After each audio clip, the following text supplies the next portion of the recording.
Independent grind powered by Tech 9.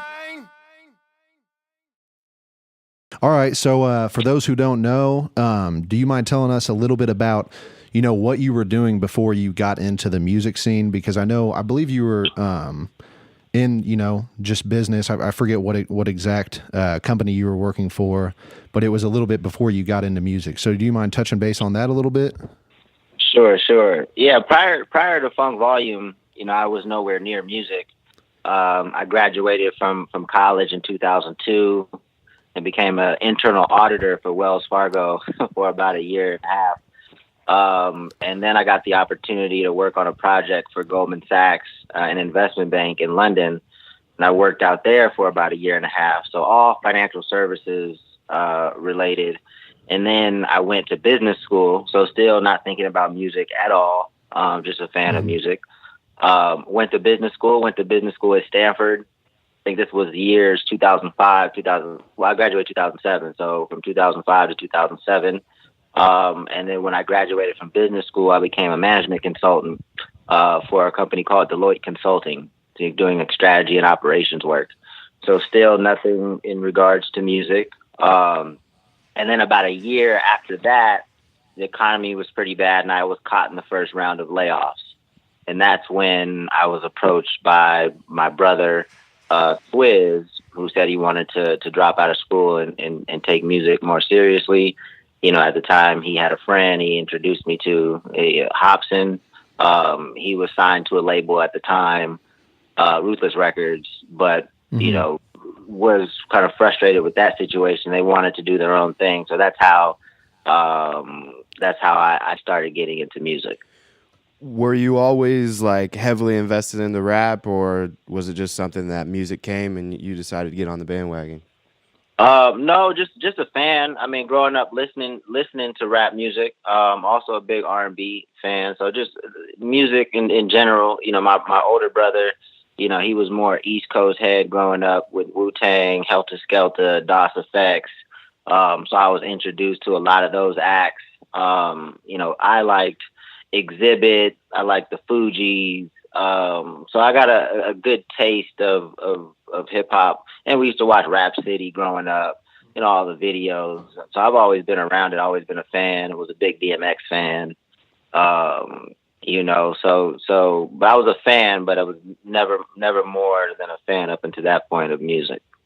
When Swizz hit you up, had he already got things into motion, or was it, was he just now getting into it at that point? No, he wasn't really taking it serious. I mean, he had done a few things. He had been in some like freestyle, battles and things at school, but other than that, he wasn't really taking it serious. So at that time, at that moment, he was saying he was going to make the commitment to be more serious about it. So, obviously wanted to support, family. I decided to help out and jump in. Awesome. So, coming from more, like the two industries, both, I know you were in business school at Stanford, and I believe it was Wells Fargo. You said you were working for. I worked for Wells Fargo initially, then Goldman Sachs, then Deloitte. Sweet.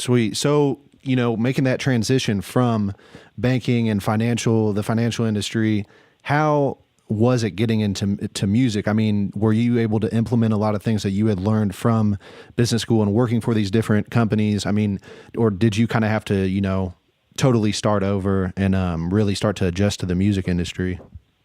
I mean, the structure of education and the structure of the jobs that I've had, I tried to bring that structure to Funk Volume, and I think that was very beneficial.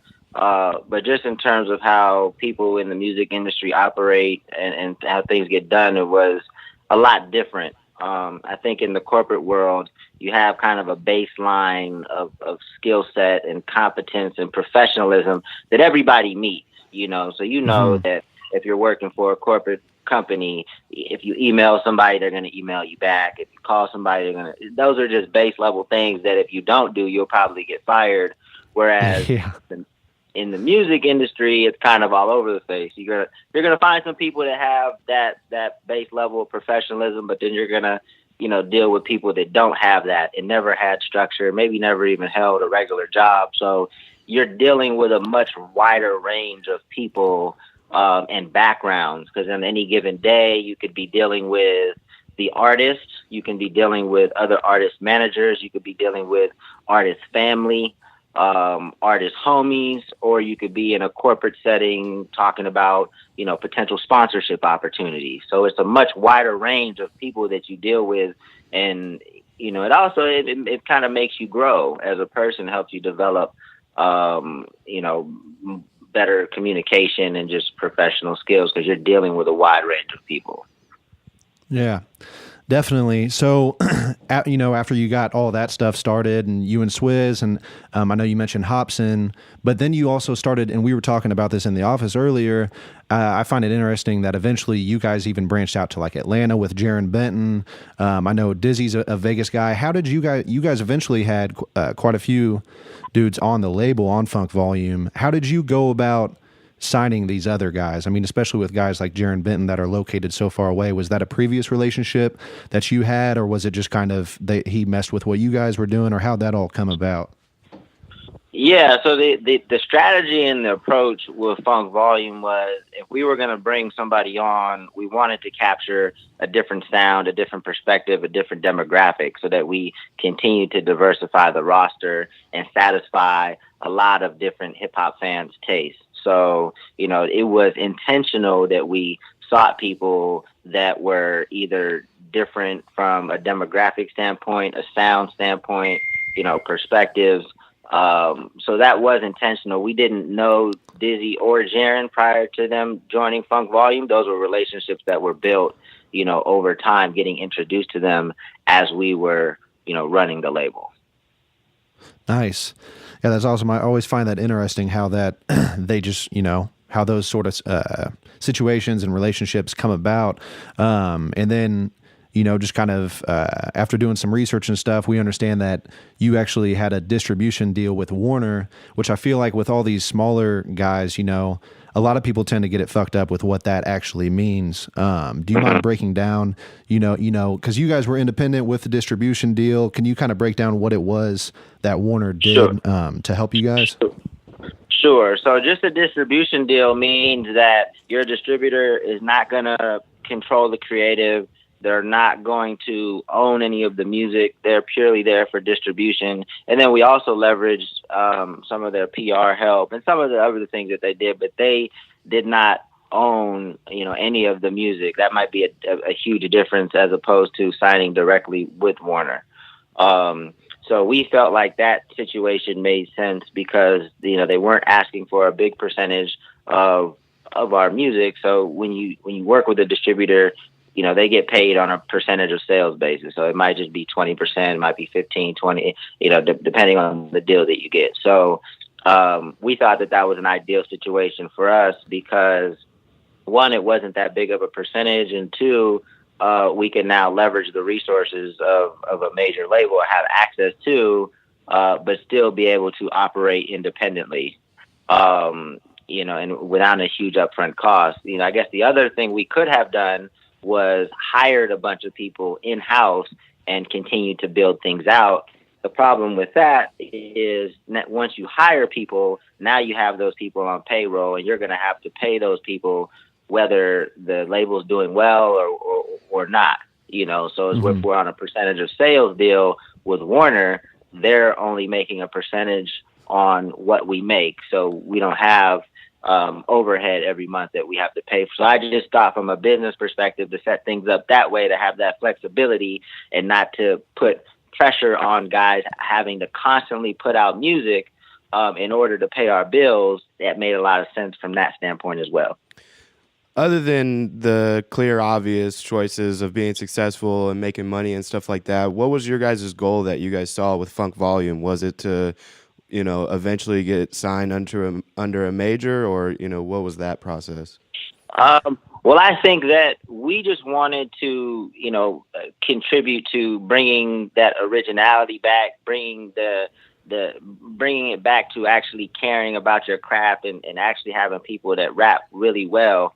not to bash any other type of subgenre of hip hop or anything that's more popular, but we just wanted to always have artists that were genuine and really cared about their craft.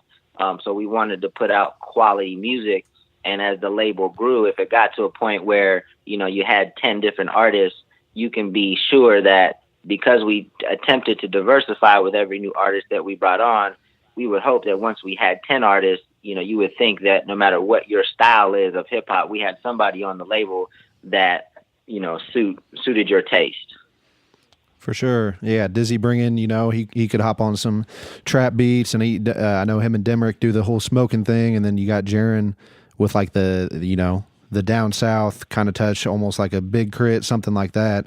That's definitely dope. So now you guys are continuing with Still Movin', Dizzy, Euros. Let's see. Swizz is on there as well. Who all? No. Swizz is doing his own thing. It's Dizzy, Euros, Demrick, and Reezy at the moment. Okay, cool. So I'm curious, with this second go around, what is there that you've changed kind of in the way that you guys move, or is there anything that you learned from the first time that you're doing differently with Still Movin'?